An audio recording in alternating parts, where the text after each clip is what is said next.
Hello, my friends. It's me, Jennifer, and this is my journey to healing, to a peaceful heart. Today, I will share what I have come to realize about the effect of manifesting from lack based on my personal experience, as well as practices that can help guide you in freeing yourself from the state of lack. I am not going to attempt to give you tips on how to manifest things because it is something that I myself still have to understand.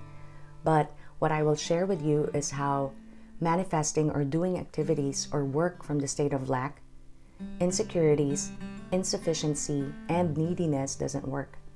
And in my experience, it always led me to more unnecessary suffering, and it hindered me from being fully aligned with my true calling. And the doing from the state of lack became the source of my anxiety, doubt, resentment, neediness, and even guilt, rather than a beautiful unfoldment or creative expression that comes from within and not from our ego, which is our false sense of identity. Here are some of the examples of doing things out of neediness or lack. Doing things to attain a certain position or perceived power to control and feel powerful. Developing a kind of personality to match a particular image which you think is more appealing to the people you want to impress. Achieving something that you lacked as a child to feel complete. Getting into different kinds of projects, activities, thinking it would make it become more interesting. Traveling to show off to social media, or what they call doing it for the Instagram. Going into a relationship expecting for the significant other to complete you.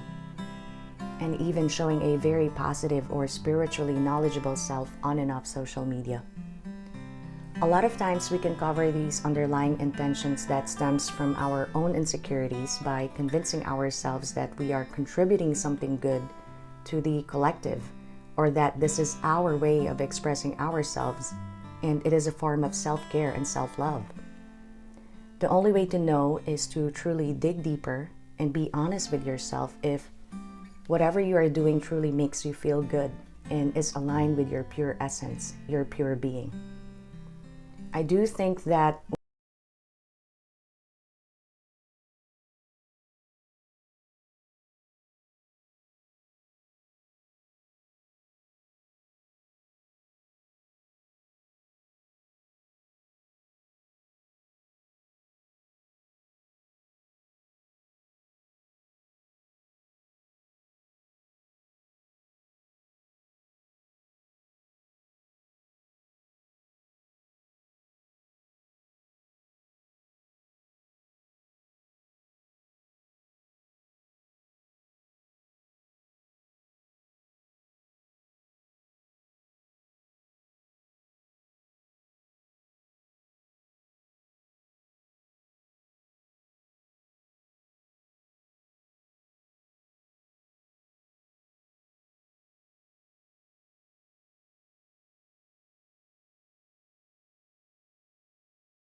continue to suffer identity crisis.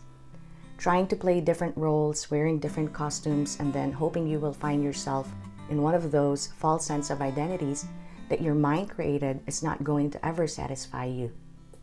Spending quiet moments with yourself by way of meditation, inviting stillness, and asking the question, who am I, must be your primary focus.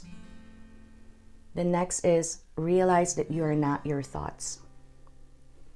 That we live in the society and environment where we are constantly bombarded and pressured to keep up with the Joneses, to non-stop work on achieving and becoming something or someone important. There's the status anxiety, which is the constant tension or fear of being perceived as unsuccessful by the society in the materialistic terms, as explained by Alain de Botton. And realizing this is important so you don't become hard on yourself and think that there is something wrong with you. Remember that your deeper sense of I is already complete. The surface I, the personhood created by ego, which we develop from our life experiences, influencers, culture, religion, which then becomes our mental structure, is what we need to free our true selves from. Realizing that we are not our thoughts and mental structure can liberate us from the habitual dysfunctional mental process and can lead us then to a fruitful and joyful creation and participation in the play of form. Next, see if you can take a moment to spot when you are about to engage into an activity, if you can sense whether it is from a place of lack and needing to prove or achieve something to feed the ego, or if it's coming from a peaceful and creative place.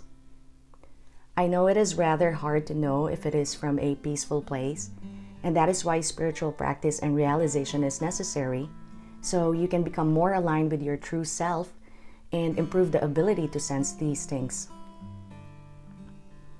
The next is invite stillness, quiet time, and headspace to allow creativity and new ideas to come to you, rather than you making plans and trying to make things work using only your mental capacity, which I do not think is sufficient energy to help support the project you're trying to work on, and in most cases, it only leads to burnout. As Eckhart Tolle pointed out, the prerequisite for creativity is stillness. Next, trust that life wants to support you. Look around and see how nature is being maintained and sustained, and we tend to see ourselves as different or not one with the rest of the creation. But if you happen to agree and believe that we are connected with nature, then it would make sense to you that you must also be being maintained and sustained, and perhaps what we need to learn to do is to become aligned with it rather than going against the unfoldment and always seeking to do things on our own that will enhance our perceived self-image. Lastly, be here now, because you are never not in the now. There's no such thing as past or present, but only the now. Doing this allows you to accept the moment as it is, and in this space, there is no struggling, no resisting, manipulating, and so it opens your door wide open to allow life to unfold whatever is truly meant for you to have and to do. And in this space, the doing becomes enjoyable, easy, and fruitful, and most likely will truly affect the recipient of your work in a positive way. I will leave you all with a powerful message from Eckhart Tolle. Quote, "Don't look for freedom from the sense of lack in the realm of doing and of activity. Go within and discover who and what you are beyond the person, and that is spiritual dimension within you. That's the being, and that's what this work and this teaching is all about. Only there you can be free of the sense of lack. And once you're free from that, then you can engage in joyful creativity, creation, and manifestation." End quote. I hope that this video gave you some valuable spiritual wisdom, nourishment, and a sense of liberation. Just like you, I am still a work in progress. And my intention is to share my journey and let you know that you are not alone. I thank you for your time. Until next time, peace be with you.